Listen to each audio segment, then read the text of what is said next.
The book we'll talk about today is Studies and Arpeggios on Minor Chords, the 2-chord. So here's the thing with that. What this book does, it's a little different. It starts from the back. Okay, and what it does is it lays out the 3 minor chord shapes on the first 4 strings. For instance, F minor's here. That's one of the shapes. F minor here. We do all the F minors. F minor here, and then F minor at the top. And you play them one note at a time. And then we build from that. And now and then we have one that starts with B minor, and the second shape right here. You can see the second one. It starts on here. And then the third one will start on D minor, which is the 3rd shape. You notice those are the 3 basic shapes of the minor chords.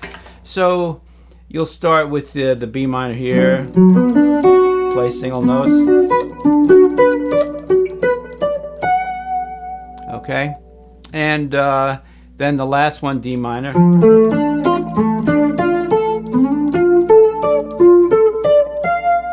Okay, now we'll just talk about F minor for a second. So F minor, what we do is I have, as you can see them laid out, then you turn the page.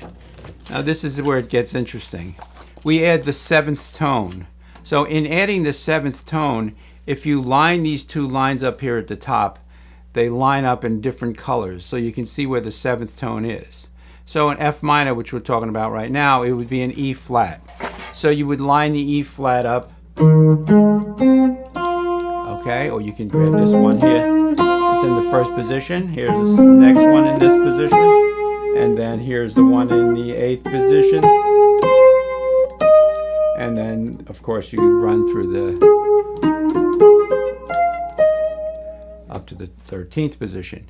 Then you flip the page again. Once you get used to that, and you can kind of play around with that a little bit, we're going to add the 9th tone. So again, if you line these lines up, you see how they come out, the dots, and they're a different color. So those are the colors of the 9th tone in the chord. So you take the 9th tone, which is a G, and you put it with the 7th. And you do it in each. Put them together any way you want. Arpeggiate them, play them single notes, no chords. And then here we go with the last one.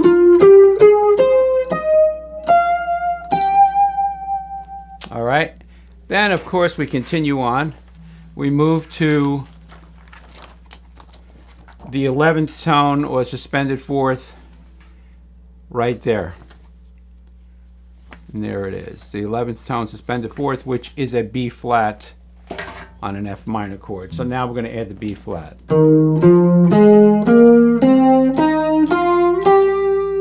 Okay, and here we go with the F minor in the 4th position.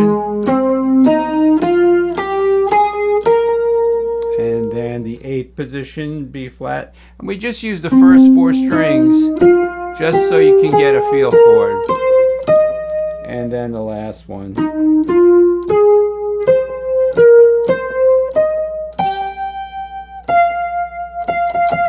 Okay, now the last tone we're going to put on here, which should cover all the tones that work for the chord, is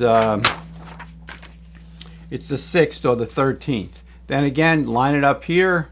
You have another color. And now you're ending up with all these notes to play for F minor. Of course, you go to the B minor, and then you go to the D minor, and you move them all up the neck. But you can see how the shapes, they're all the same. Once you move them up the neck, they all become the same. So the D minor, the F minor chord that we're talking about, and the minor 6th on it. So the minor 6th is a D. So we have D.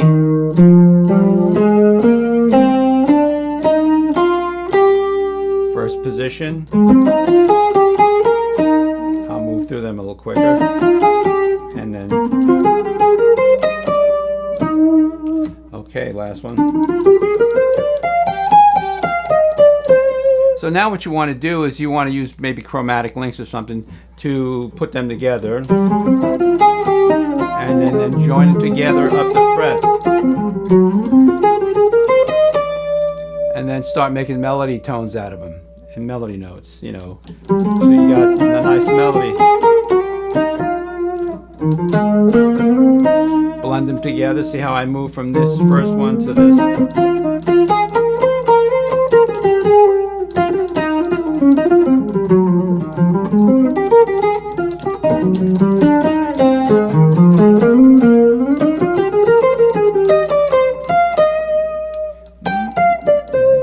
And that's it in a nutshell. So there it is. It's called Studies in Arpeggiated Minor 2 Chords. And the books are only $12 and $2 shipping charge. So for $14 or whatever, you know.